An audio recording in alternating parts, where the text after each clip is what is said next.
VHS is currently streaming on Shudder. And I gotta say, dude, I really enjoyed this one. Every story was good. Everyone was good, dude. No bad ones in this one at all, man. Like they say in music, dude, when it comes to an album, all killer, no filler.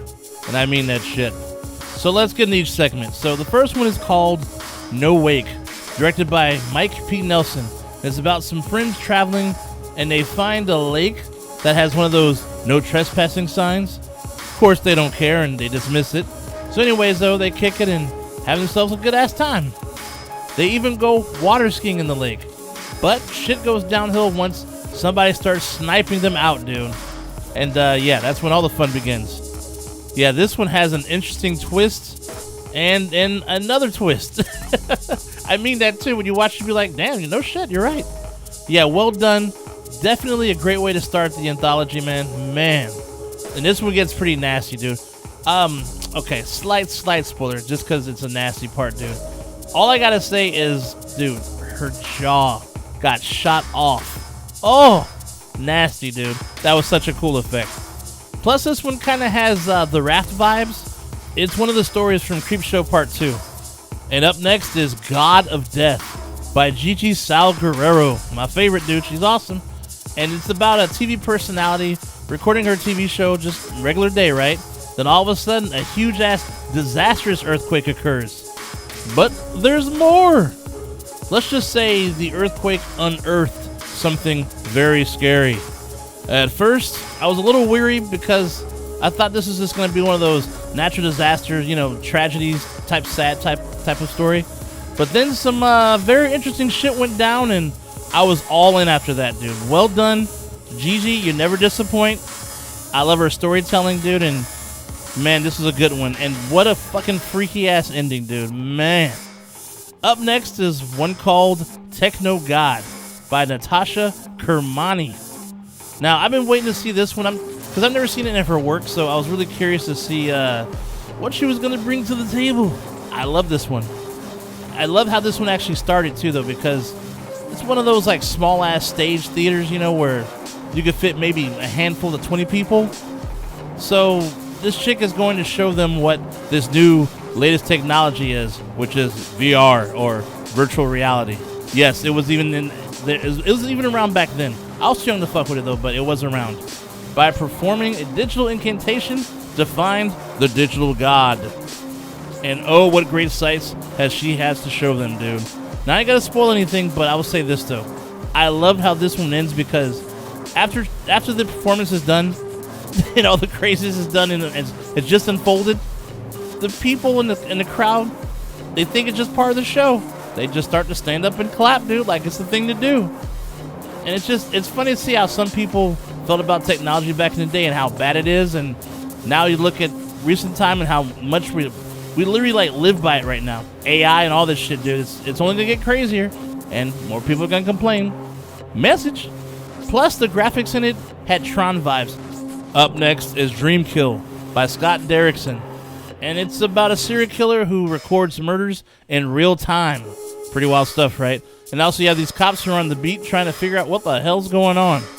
Yeah, this one is just a nasty, bloody one, dude. I mean, I'll say this, though. I mean, I enjoyed it, so I'm not dogging it at all. But I will say, you know, with this being a found footage series, right?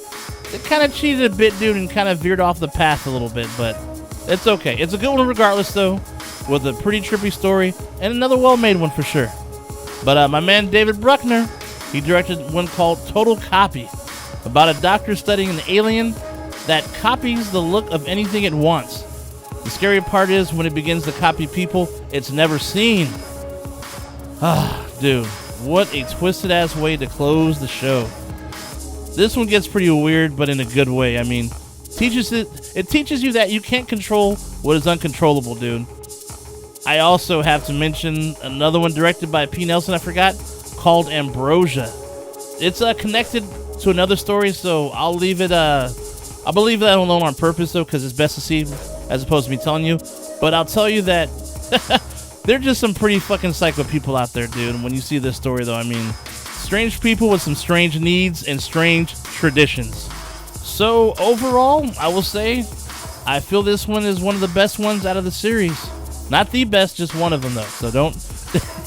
I'm not going that far. But seriously though, I mean, you know, it just caught the essence of the 80s though. I mean, one thing I thought was cool, like in between each story, had great old school commercials and ads that felt exactly like I remember when I was a kid though. I mean, like, it really felt like it, dude. It was really wild. Every story actually felt like it was in 85. I mean, the way people dressed and talked, hairdos and everything. I enjoyed this one for the same reasons I enjoyed part 2. For like the fucked up endings that are just so effective and well done, dude. And that's why I say I feel like it's one of the best. The creativity and all the stories as well had me engaged and just curious to how each one would end. All the directors, dude, they all killed it, dude. They were awesome. This is the way you make a horror anthology, dude. Like, for real.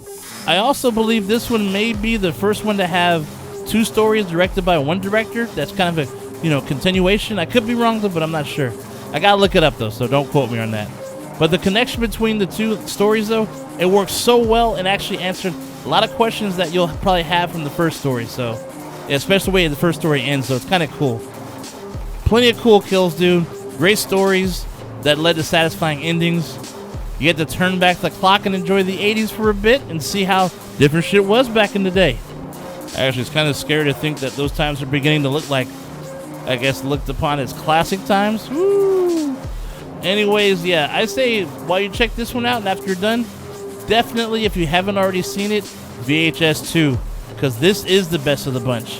It is the top of the top, the nastiest of the nasty. So, yeah, think about this, dude. They've made 6 of these bad boys, and I hope we see more, man. I mean, I'm digging this shit, dude. The series has been great. I mean, obviously not all stories have been good, but overall as a whole, fantastic fucking series, dude. And great anthology shit, dude. I mean, we get to check out new and veteran directors as well.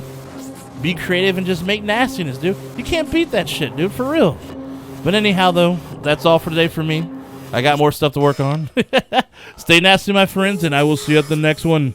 Shay Nasty out. I'll see you soon. Like and subscribe.